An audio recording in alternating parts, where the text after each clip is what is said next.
Всем доброе утро. Начинается новый день в новой стране. Спалось очень хорошо. Собираюсь ехать в посольство России, заверить один документ, чтобы мне разрешили въезд в Таиланд.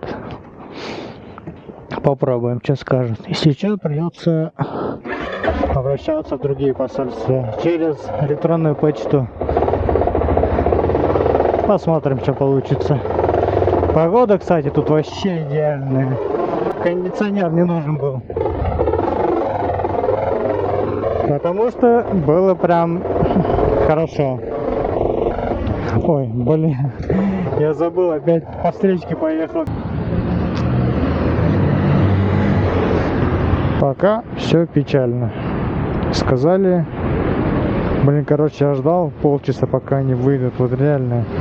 Ну чем они нужны, если не заботятся о своих гражданах? Не понимаю. Сказали, нужно перевести сначала у одного профессора, а потом приезжать к ним и заверять у них. Еще это будет стоить около 6-7 тысяч. Охренеть вообще. Написал агенту, который должен сделать пермит, говорит, пока не беспокойся, есть еще один вариант. Ну блин, то, что я буду делать, не факт, то, что подойдет еще. Смотрите, сзади меня как ездят. Никто не нарушает, поняли? Левый ряд никто не занимает. Хоть и свободные мотоциклисты стоят в пробке. Прикольно. Сейчас еду туда, где буду отправлять мотоцикл. Будут мерить и делать обрешетку.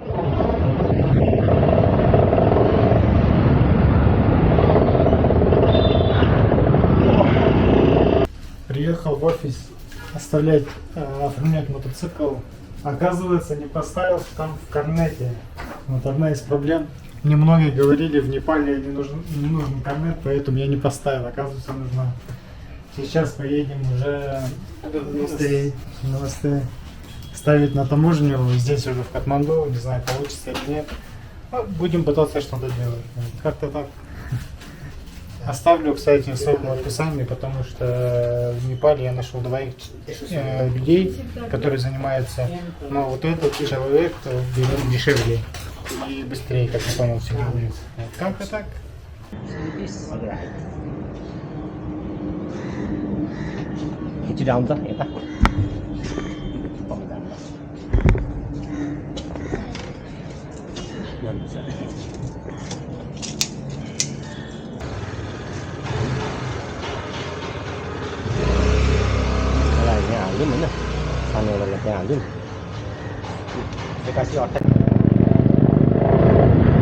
Едем в аэропорт, ставит печать на карнете.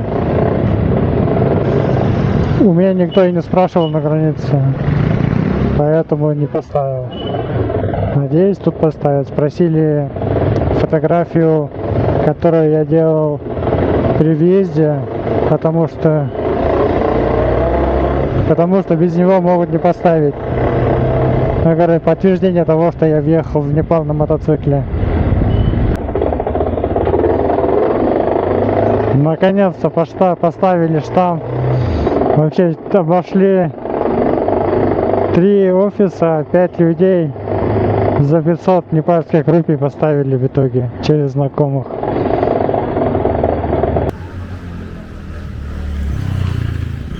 После успешного оформления карнета решил посмотреть хотя бы одну достопримечательность в Катманду. Непал для меня только как транзитная страна. Больно уж много интересных и красивых мест, поэтому сюда следует приехать с большим запасом времени. Итак, решил посетить ступа Сваямпунтах. Ступа в буддизме – это архитектурно-скульптурное сооружение. Не просто так выбрал это место. Во-первых, посоветовали, а во-вторых, располагается на одном из самых высоких мест Катманду, откуда откуда открываются хорошие виды на город. В один из самых больших и священных мест буддизма в такую жаркую погоду подняться не просто так. Тем более ее возвели на 80-метровом холме. Ступеньки к нему ведут крутые. Место, где возведен этот храмовый комплекс, называется Долиной обезьян. И вправду, обезьян тут хватает. В центре, на самой большой ступе, нарисованы глаза Будды, а вокруг центрального стоят ступы меньшего размера. Скульптур и статуй тут много, также много и паломников. Продают также интересные и необычные сувениры. Большинство из них делают прямо на месте. Вот, например, узоры, рисунки и надписи высекают на плоских камнях. Также много красивых рисунков.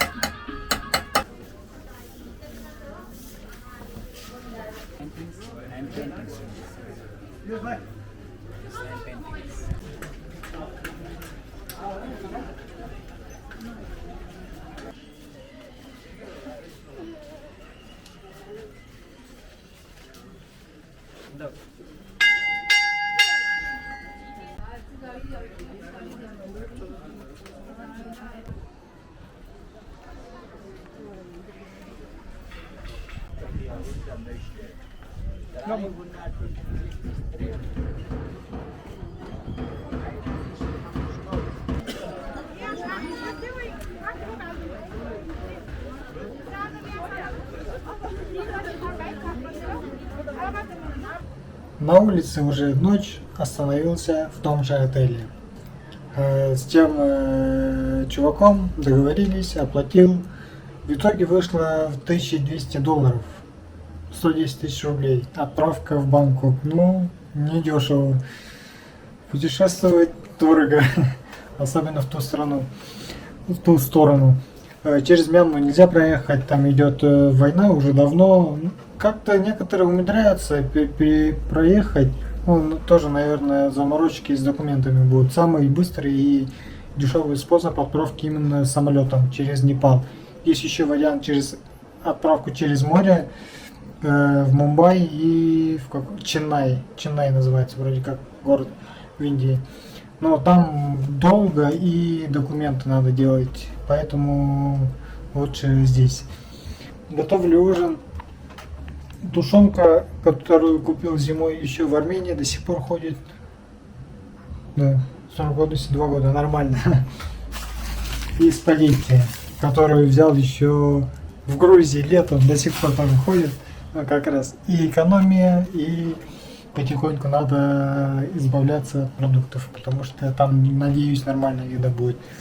И нельзя с собой взять газ, который, ну, для приготовления пищи, поэтому вот также его надо расходовать.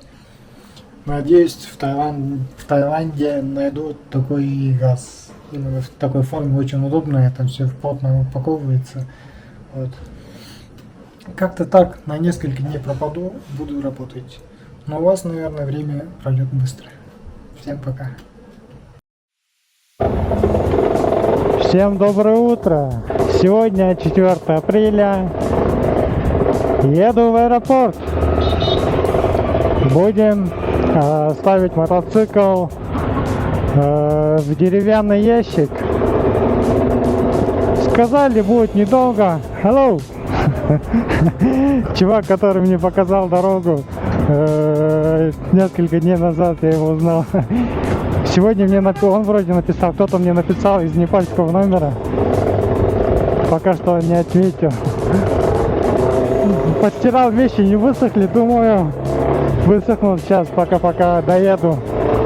Гермосумку буду брать с собой, остальное отправлю в боксе. Надеюсь, все влезет. Потому что с собой брать будет тяжко и надо будет доплачивать. Посольство России. Знакомое место.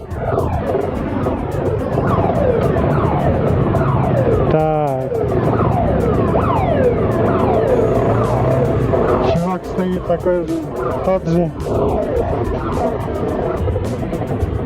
Вот такие вот регулировщики в Непале. Как в советское время. Светофоры есть с правой стороны, но почему-то они не работают.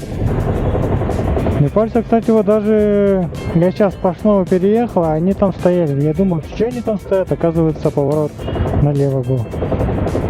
Они не нарушают. Вот, спереди меня никто не лезет, хотя и место есть. Я один пролез вперед, остальные ждут. А, вот с левой стороны оказывается аэропорт. Походу пассажирский. А я поеду в грузовой. Спасибо, спасибо. Да, это аэропорт.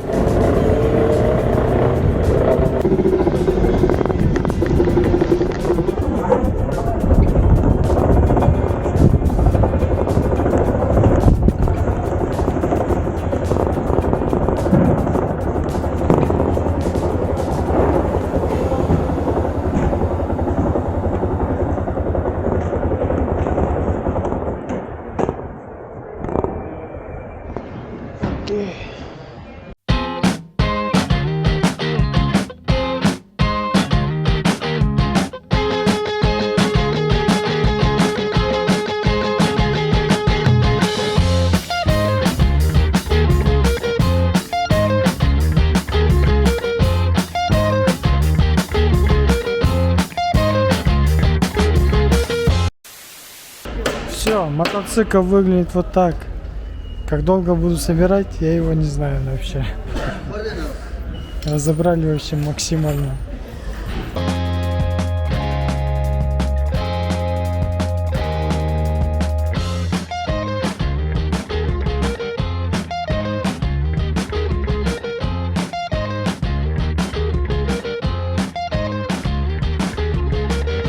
Только что измерили, вышло 252 килограмма. Сейчас отправляют через рентген. Надеюсь, там ничего нет у меня запрещенного.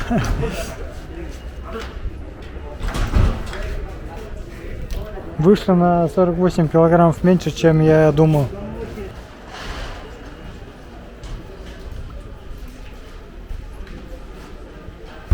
Все, мотоцикл прошел через рентген, все отправили, расставили корнет.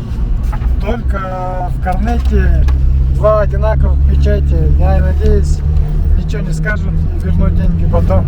Залог. Завтра самолет в Китай. Потом в город Ченду, после Ченду уже Бангкок на субботу получается. В воскресенье буду отдыхать, наверное, а в понедельник надо будет забрать мотоцикл. Надеюсь, успеют сделать пермит.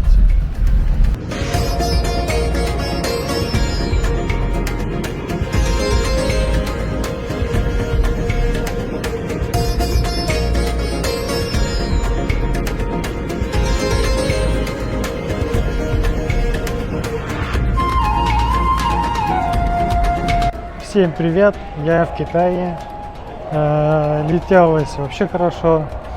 К сожалению, Эверест не увидел, но видел его хребет около, не то что около него. В самолете накормили хорошо, даже для туристов, ну, для европейцев отдельная еда, для азиатов другая, острая уже. Спустился в метро, 11 юаней, еле обменяли деньги. Сейчас будем пробовать кататься на метро.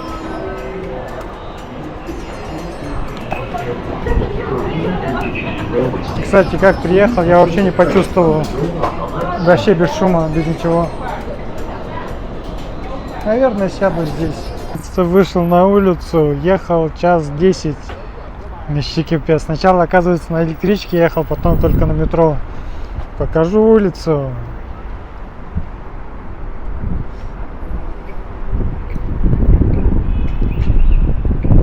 Мне уже нравится. Чисто, не так шумно, я бы сказал. Но китайцы самые, конечно, шумные. Разговаривают прям во весь голос. Там бывает ха-ха-ха на весь метро. Примерно так. Сейчас попробую найти дорогу, куда я хотел. Не знаю. Так. Чего? А, нет, да. 19 минут. Говорит, ой, пишет идти. Кстати, велосипедов вообще очень много, капец. Ну, как у нас Яндекс, наверное. А, ну да, там QR-код стоит. Этот уже страсальный. Прикольно. Пахнет, кстати, вкусно. Мне нравится пока что. Надо будет куда-нибудь зайти покушать.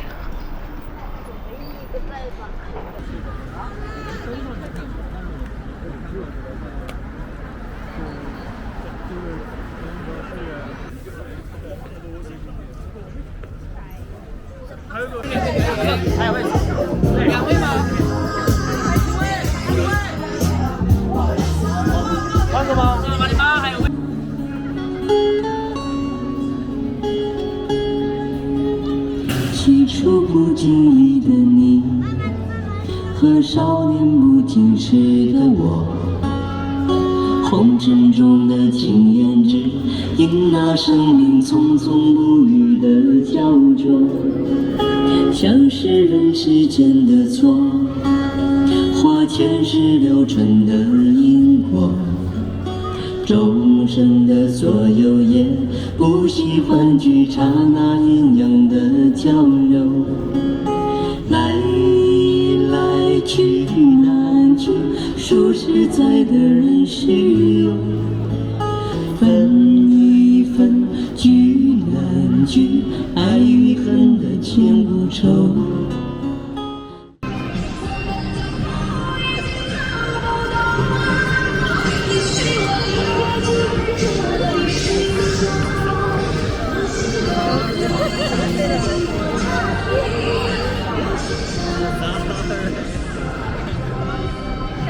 Вот так вот каждый вечер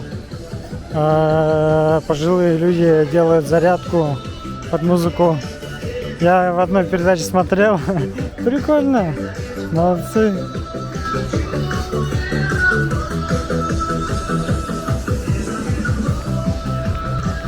Пытался купить магнит. Английский плохо знает. Там пару человек только подсказали, а так приходится с переводчиком общаться. Ну, относительно дорого. Но тут еще центр, поэтому, наверное. А так, я думаю, в остальных местах цены нормальные. Решил пойти в другую сторону, к другой станции метро, чтобы по одной дороге не возвращаться, потому что уже полпути я прошел. Вот такой райончик, многоэтажки. Мне нравится. Совсем другая культура, другие люди. А кто-то просто ловит рыбу. В центре города. Думаю, они все равно отпускают, потому что есть такое, не знаю. Хотя, кто его знает. Может, тут чисто китайцы могут. А я вот не знаю, идти смотреть еще одну достопримечательность или нет. Потому что, мне кажется, я уже не успею вернуться в отель. Либо можно отменить бронь и забронировать в другом отеле. И переночевать уже в городе. Я просто брал в пригороде, чтобы быстрее добраться до аэропорта. Ну, там, в принципе, 40 километров ехать недолго, поэтому, я думаю, можно и тут проночевать. Но цены капец, конечно, ну, дорого. Минимум хостел, ну, одна кровать стоит 2200, что ли. Это самый дешевый вариант. Плюс, я где-то читал то, что не во все отели заселяют иностранцев. Поэтому не знаю. Можно, конечно, не спать и завтра отоспаться. Пока думаю.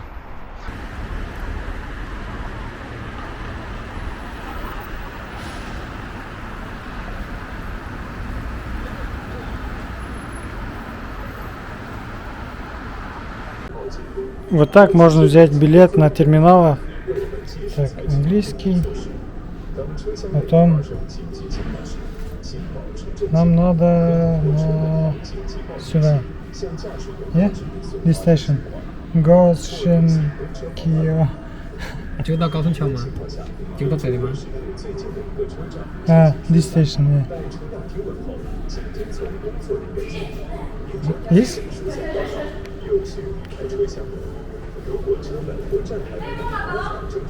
Yeah, this, yes. Okay, one ticket. No, cash. Yeah. Cash? Okay. Так. Вот. Здесь.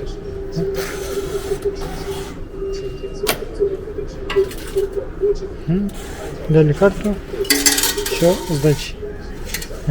Окей, thank you. Вот так вот карта работает. На выходе надо оставлять. Так, вход с той стороны. Кстати, в метро в каждом входе проверяют все прям. Ну, ты должен выложить свой рюкзак там, и так далее, свой багаж. И проходишь через металлодетектор. Если у тебя что-то есть, то еще рамкой тебя обыскивают. Это вообще на каждой станции прям так строго.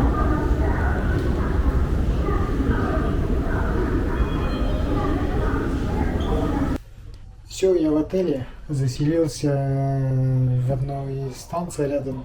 Завтра с утра пойду смотреть вот эти места. Сегодня пока до ночи работаю.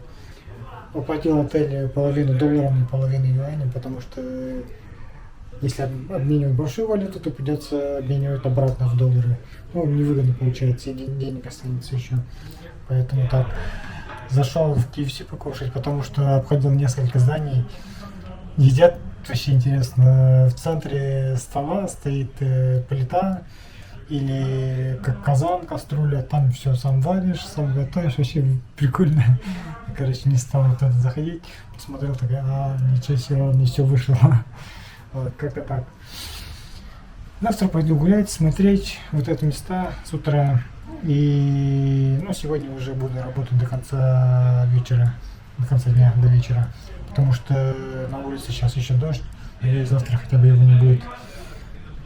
И потом поеду уже в аэропорт. Кстати, в аэропорт я не знаю, как лучше добраться, потому что там терминал вообще несколько. И аэропорт очень большой. Надо будет сейчас разобраться, чтобы заранее. Так вот. Ребята капец шумные, там вообще, прикольное местечко, потом покажу или с утра покажу. Примерно так. Взял комнату одну, чтобы с другими не селиться. А так там по 4, по 6 человека за 800 рублей есть. Это стоит 1200, нормально. Как-то так. Всем пока.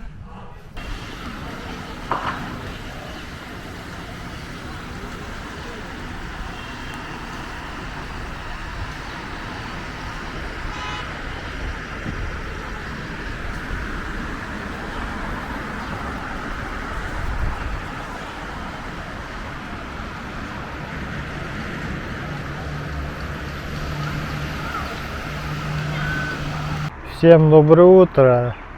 Спалось не очень, если честно, потому что смена часовых поясов дает о себе знать. Тут 8:30, а в Москве 3:30 или 4:30. 3:30, да. Разница капец. Ночью постоянно просыпался. Хотя бы дождь тут прекратился, можно будет прогуляться немножко. У меня есть 1,5 часа, куда-нибудь схожу, поем и уже потихоньку выдвигаюсь в аэропорт. Видели, да, на заднем фоне, как на домах растут деревья? Прикольно вообще. Вот здесь, вот, вон там, там тоже дальше так же. Очень прикольно. Покажу еще улицу. На улице, кстати, очень много электромобилей. Вот эти вот, сейчас автобусы проезжали. Вот эти вот скутера, которые вот там стоят, все электрические, прям все. Вон там вот едут вот. Прикольно. Пойду, наверное, сейчас вон, в парк с той стороны, туда вот, вовнутрь. Потом придется пойти обратно в ту сторону, в метро.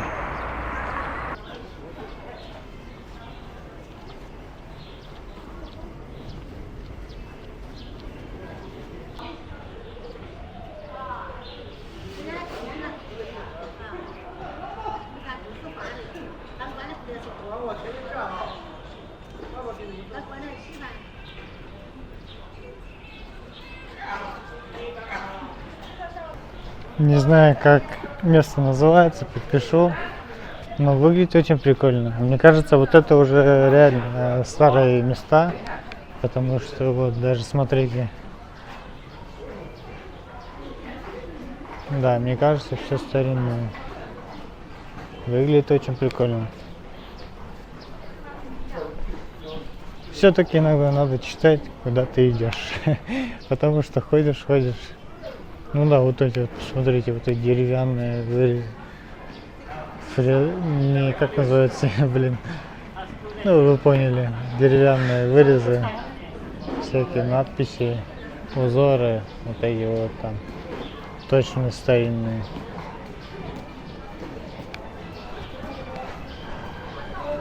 Да, в этом точно что-то есть.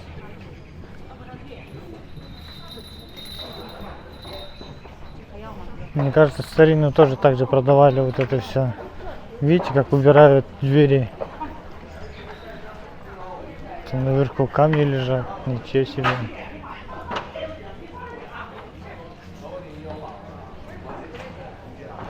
Надо переводчиком воспользоваться, чтобы прочитать, что там написано.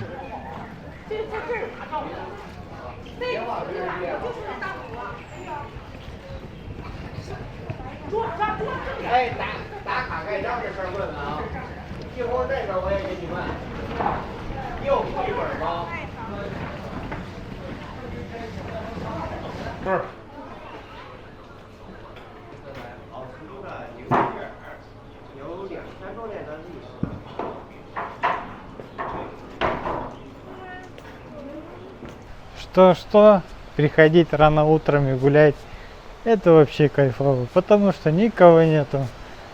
Вот из туристов вообще я никого не вижу, только местные пока открывают магазины. Потом, наверное, уже людей будет много. Прикольно вот здесь вот тоже.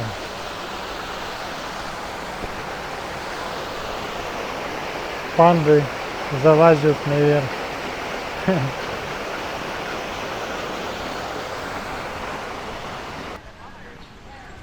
Вот эти ворота тоже прикольные. Это типа сакуры, что ли? Наверное, да.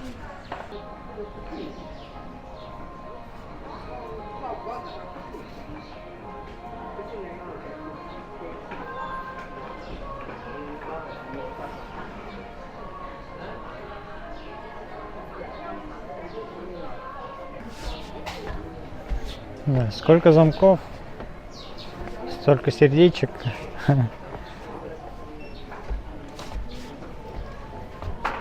Смотрите, какое место. Наверное, что-то связанное с желанием, либо с любовью. Ну или с деньгами. А там все большое, все. Сейчас внутрь зайду, покажу еще. Там столько привязали, капец.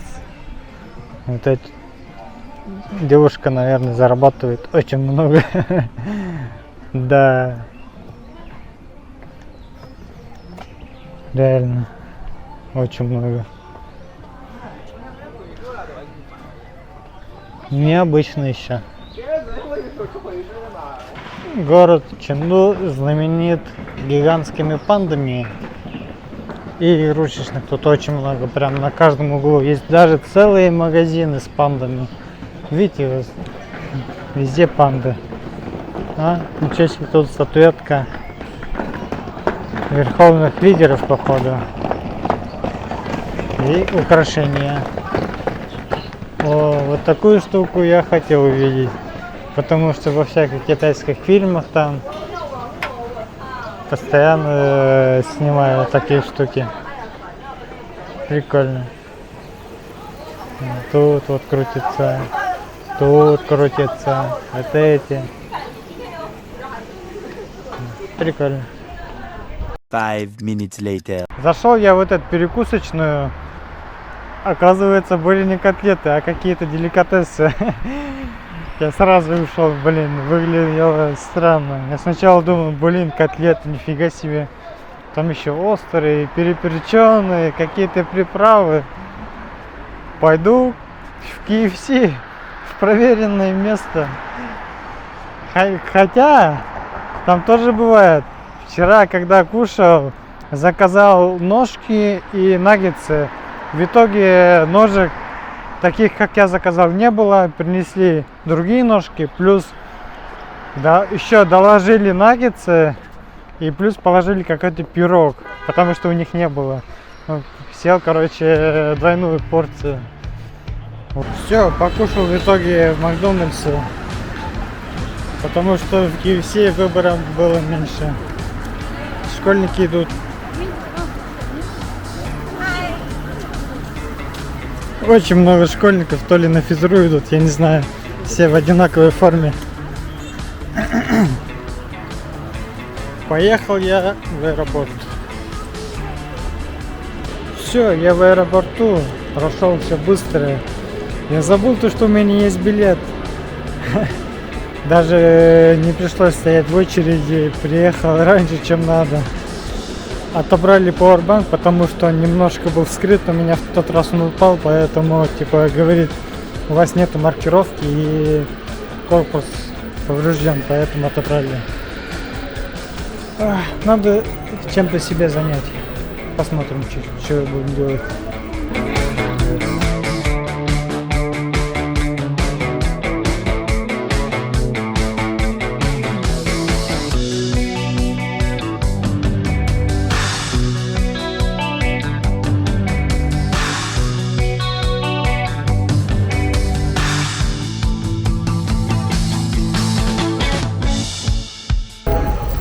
Ура, в Таиланде наконец-то. Капец, тут жарко, показывает 37, ощущается как 46. Это вообще жизнь. Надеюсь, на дороге хотя бы как-то нормально будет. Я даже не представляю, я в такой температуре еще ни разу не был. Как-то спать охота, блин, вообще устал от перелетов. Надо сегодня отспаться, потому что будет сложно. Буду заселяться специально рядом с аэропортом, потому что выбирать мотоцикл будет потом легче. На улице духота вообще капец. Еле сел в такси, наверное, 40 минут ходил. Вон там вот кабинка, подходишь и, короче, говоришь, нужен такси. Вот здесь стоят уже забронированные такси. Ну, едем, короче, в отель. Недалеко находится. Кстати, работает счетчиком только. Прикольно. 3,5 или 35 бат, наверное, подача и плюс какой-то, не знаю. Ну, сейчас посмотрим. Все, заселился в отель. С аэропорта, наверное, минут 20. В центр пишет 5 километров ехать. Комнату взял на 2 дня. 3200 рублей. Нормальная комната за такую цену на самом деле. Ну, в Таиланде, наверное, дешево, я точно не знаю, и вообще не смотрел ни разу. Тут еще есть балкончик. На улице духота, тут балкон не нужен на самом деле. Лучше сидеть только в комнате, потому что реально жарко вообще. Ну вот комната типа вот этого. Ну, нормальная комната, мне нравится. Сходил, поел, еда тоже дешевая. Рис с креветками стоит 180 рублей. Рис с курицей стоит где-то, наверное, 140 рублей. Вот. Ну, цены вообще хорошие на самом деле, если сравнивать с другими странами. Созвонюсь с агентом, наверное, у него буду забирать пермит, разрешение на въезд в Таиланд. Блин, надо еще покупать сим-карту, потому что на российскую сим-карту денег тратится капец как много, там в день 450 рублей. У меня уже за 3 дня потратилось. Как-то так. Ладно, всем пока.